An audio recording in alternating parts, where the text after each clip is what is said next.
अस्सलाम वालेकुम viewer, welcome to my YouTube channel Sajid vlog. उम्मीद करता हूँ कि आप सब खैर खैरियत से होंगे और आपसे एक रिक्वेस्ट करता हूँ कि अगर आप हमारे चैनल पर न्यू हैं प्लीज़ हमारे चैनल को लाइक करें, सब्सक्राइब करें और शेयर करें और साथ में बेल आइकन को ज़रूर प्रेस करें ताकि हमारे आने वाली हर नई वीडियो आपके पास बहुत जल्द पहुँच सके।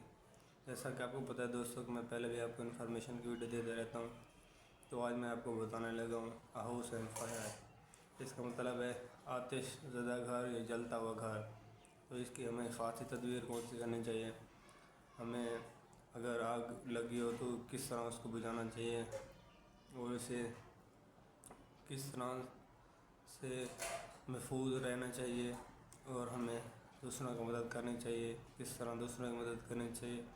और इसके अलावा आग कैसे घरों में लगती है, तो हर घर में ऐसा आला जो है कौन सा आला ज़रूरी है जिसके ज़रिए हम आग को बहुत जल्दी बुझा सकते हैं। आइए मैं आपको बताता हूँ एक आतिशज़दा घर की कहानी। नागानी हादसा मसला इंसान है किसी पेश गोई की बिना पर हो ही जाते हैं। एक रात हमने आग की चीखें सुनी। दोस्तों तो हम घर में सो रहे थे तो हमारे घर में कुछ आवाज़ें सुनाई दे रही थी और वो आवाज़ें थी आग आग आग, यानी कि चीखें निकल रही थी लोगों की। सब लोग जाग उठे, हमारे साथ वाले भी जाग उठे और गली की जानिब दौड़ पड़े। हमारी गली के बाएं कोने में मकान को आग लगी हुई थी। उस घर के मकीन मदद के लिए पुकार रहे थे, चिल्ला रहे थे। तमाम हमसायों ने आग पर काबू पाने की कोशिश की, पानी फेंकना शुरू किया मगर शोले बुलंद ही बुलंद होते जा रहे थे। तो मैंने दोस्तों फ़ौरन फायर ब्रिगेडर को फ़ोन कर दिया और तकरीबन 15 मिनट के बाद फायर ब्रिगेडर की गाड़ी वहां पर पहुंच गई। दो फाइटर्स घर में दाखिल हुए और मकीनों को बाहर निकाला, उनको सेफ जगह पर रखा।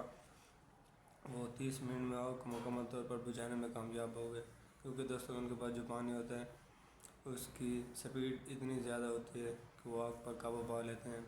और इसमें कुछ पानी की स्पीड जो है वो बहुत ज़्यादा होती है। दोस्तों हम पानी बाल्टियों के ज़रिए और बहुत सी चीज़ों के ज़रिए डाल रहे थे तो हमारे पानी का असर नहीं हो रहा था, इसलिए उन्होंने तकरीबन आधे घंटे के अंदर आग को मुकम्मल तौर पर बुझा दिया, जिससे घर का कुछ नुकसान तो हुआ मगर ज़्यादातर नुकसान से उनका घर बच गया। उन लोगों का घर में मौजूद हर शे राख में बदल गई, मगर खुशकिस्मती से कोई जानी नुकसान नहीं हुआ, तमाम माली नुकसान लाख में था। यानी कि लोगों का घर जल गया, घर जलते रहते हैं, इसमें कोई बड़ी बात नहीं है, लेकिन अल्हम्दुलिल्लाह लोगों को कोई जानी नुकसान नहीं हुआ, क्योंकि घर दोबारा बन सकते हैं मगर आदमी जो भी बीमार हो या इस दुनिया से रुखसत हो जाए खुदा न खास्ता, वो वापस नहीं आता। इसलिए हमें माली परवाह करने की कोई ज़रूरत नहीं है। जब जान पर बन गई हो तो जान बचाना सबसे फ़र्ज और अहम काम है। बाद में पता चला कि आग रात को शॉर्ट सर्किट की वजह से लगी थी, जब मकीन गहरी नींद सो रहे थे इसी वजह से आग लगी थी।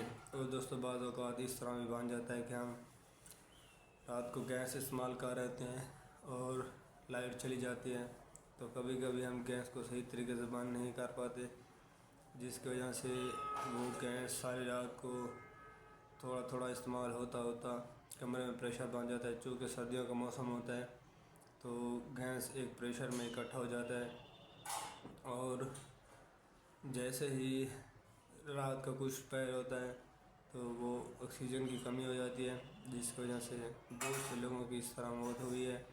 और ऑक्सीजन की कमी होने की वजह से इंसान सही तरीके से सांस नहीं ले पाता और गैस बाद फट भी जाते हैं। गैसों के फटने की वजह से भी बहुत से इंसान फौत हो चुके हैं। इस वजह से हमें इस तरह के मामलात में एहतियात बरतनी चाहिए और हर किस्म का ख्याल रखना चाहिए ताकि हमें कोई नागहानी आफत मुयस्सर ना हो। खुदा हम सब को ऐसे नागहानी हादसा से बचाए।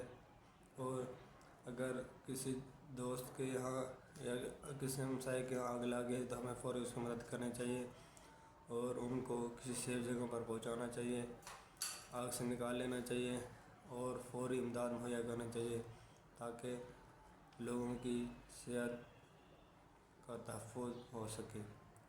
तो दोस्तों, ये कहानी हमारी आपको कैसी लगी तो प्लीज़ कमेंट सेक्शन में ज़रूर बताएं, और हमारे नेक्स्ट ब्लॉग में आने के लिए हमारे चैनल को ज़रूर विज़िट करें। अल्लाह हाफ़िज़।